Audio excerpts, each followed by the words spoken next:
And gate.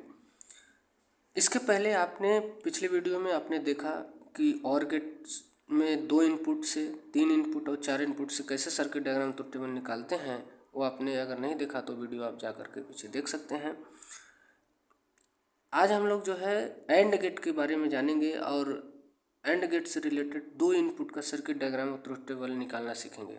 तो सबसे पहले चलिए देखते हैं सिंबल क्या होता है, इसका किस प्रकार का सिंबल होता है, और सिंबल भी आपको याद रखने होंगे।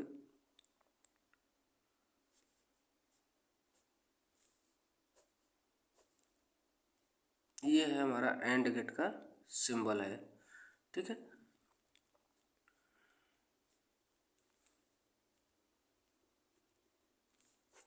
ये है हमारा इनपुट, ये है हमारा आउटपुट। ये y इक्वल टू होता है a डॉट b होता है। एंड गेट में क्या होता है, आउटपुट a डॉट b होता है। सीरीज में जोड़ते हैं। तो चलिए हम सर्किट डायग्राम सबसे पहले बना लेते हैं।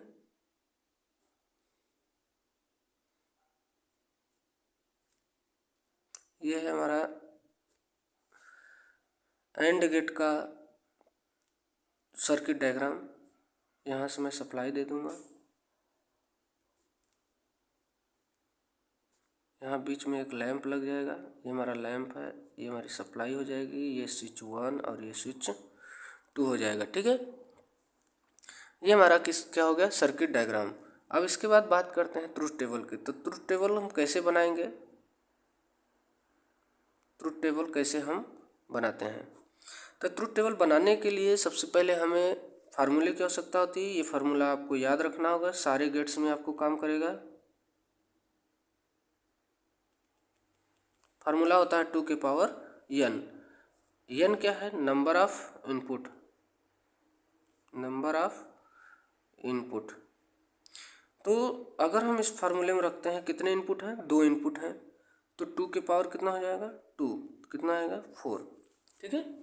ये 4 आ गया।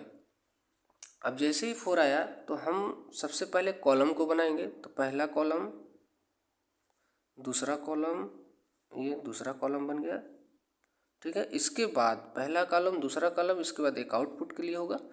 तो देखिए अब हम कैसे बनाएंगे। तो ये हमारा पहला कॉलम, दूसरा कॉलम और y equal to a dot b। देखिए ये डॉट b पढ़िए या a इंटू बी पढ़िए, ये जो है एंड गेट में होता है, मगर और गेट में a प्लस b होता है। अब हमने रो तो कॉलम तो मैंने बना दिया 3, पहला इनपुट, दूसरा इनपुट और आउटपुट के लिए, मगर अब हम बात करेंगे रो कितने बनेंगे। सबसे मेन बात यही होता है। तो देखिए कितने आए हैं, 4। तो 4 हमको क्या बनाएंगे, रो बनाना होगा। तो 1 रो, 2 रो, 3 और 1 4, ठीक है। ये 4 रो बन गया। अब कैसे भरेंगे, तो जैसे मैंने और गेट में आपको बताया था उसी प्रकार एंड गेट में भी भरा जाएगा। तो चलिए 4 आया है, तो सबसे पहले क्या भरना होगा आपको, ये फिर बात याद रखनी होगी कि 0 और 1, 0 का मतलब ऑफ से यहाँ मतलब है और यहाँ ऑन से मतलब है। तो 4 है तो कितने 0, 2 0 2 1, 4 का आधा 2 0 तो 1, 2 0 का आधा कितना होता है 1 0 1 1। ये प्रक्रिया कब तक भरेंगे, जब तक ये पूरा ना हो जाए। अब हम वेरीफाई करते हैं। तो चलिए वेरीफाई करते हैं। देखो पहला इनपुट और दूसरा इनपुट दोनों इनपुट ऑफ स्थिति में है। सप्लाई यहाँ से ऑन होगा, पहला ऑफ है दूसरा ऑफ है। क्या लैंप ग्लो करेगा, नहीं करेगा, नहीं करेगा तो यह क्या होगा, 0 होगा। अब अगर हम बात करते हैं दूसरा रो की, तो देखिए इस पहले में पहला जो हमारा है ऑफ स्थिति को दिखा रहा है और दूसरा ऑन स्थिति। तो सप्लाई यहाँ से ऑन होगा, ये ऑफ स्थिति में स्विच ओपन है और ये ऑन स्थिति है, क्लोज है। तो क्या सप्लाई अगर यहाँ आया और इसके बाद ये अगर क्लोज नहीं होगा तो क्या सप्लाई आगे की ओर जाएगा, नहीं जाएगा। भले से स्विच ऑन है तो हमारा लैंप ग्लो नहीं करेगा, ठीक है। फिर तीसरे की बात करते हैं, पहला मान दूसरा माप। तो यहाँ से सप्लाई गया, ये ऑन स्थिति हो गया, ये ऑफ स्थिति सप्लाई तो यहाँ तक फिर बढ़ गया, मगर ये सर्किट को क्लोज नहीं कर रहा है, तो नहीं करेगा तो ये लैंप ग्लो नहीं करेगा। दोनों देखिए स्विच ऑन है, ये भी ऑन है, ये भी ऑन है, तो हमारा लैंप क्या करेगा, ग्लो करेगा। तो इससे क्या होगा, हमारा जो है सर्किट डायग्राम जो है ट्रुथ टेबल से वेरीफाई हो गया, यानी हमारा सही है। तो आपको 3 इनपुट का सर्किट डायग्राम और ट्रुथ टेबल कैसे निकालते हैं।